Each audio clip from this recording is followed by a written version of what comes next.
ಚಿಕ್ಕ ಯಜಮಾನ್ರು ಇವ್ರ್ಯಾಕಪ್ಪ ಈಗ ಮಾಡ್ತಿದ್ದಾರೆ?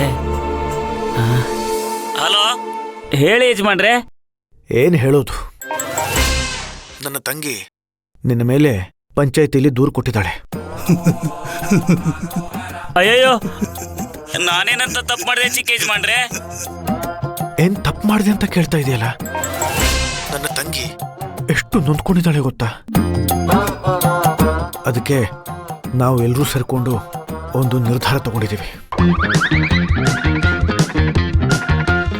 ನಿನ್ನನ್ನ ಆದಷ್ಟು ಬೇಗ ನಮ್ಮೂರಿಂದ ಬಹಿಷ್ಕಾರ ಹಾಕೋಣ ಅಂತ ಇದ್ದೀವಿ. ಅಯ್ಯಯ್ಯೋ ಚಿಕ್ಕ ಯಜಮಾನ್ರೆ, ಹಾಗೆಲ್ಲ ಮಾಡೋದಕ್ಕೆ ಹೋಗ್ಬೇಡಿ. ನಾನು ಈಗಲೇ ಮನೆ ಹತ್ರ ಬಂದು ಕಾಲಿಗೆ ಬಿದ್ದು ಕ್ಷಮಾಪಣೆ ಕೇಳ್ತೀನಿ. ಅಲ್ಲ, ಆ ಹುಡುಗ ಭೂಮಿಯವ್ರನ್ನ ಒಪ್ಕೊಂಡ್ರೆ ನಾನೇನ್ ಮಾಡಕ್ಕಾಗತ್ತೆ? ಏನ್ ಮಾಡೋಕ್ಕಾಗತ್ತೆ ಅಂತಂದ್ರೆ ಮದುವೆ ಮಾಡಿಸ್ಬೇಕಷ್ಟೆ. ಅಯ್ಯಯ್ಯೋ, ಅದ್ ಹೇಗೆ ಯಜಮಾನ್ರೆ ಮಾಡ್ಸೋದಕ್ಕಾಗತ್ತೆ? ಆ ಹುಡುಗ ಒಪ್ಬೇಕಲ್ಲ. ಆದ್ರೆ ನಮ್ಮ ಹುಡುಗಿ ಭೂಮಿ ಒಪ್ಕೊಂಡಿದ್ದಾಳಲ್ಲ.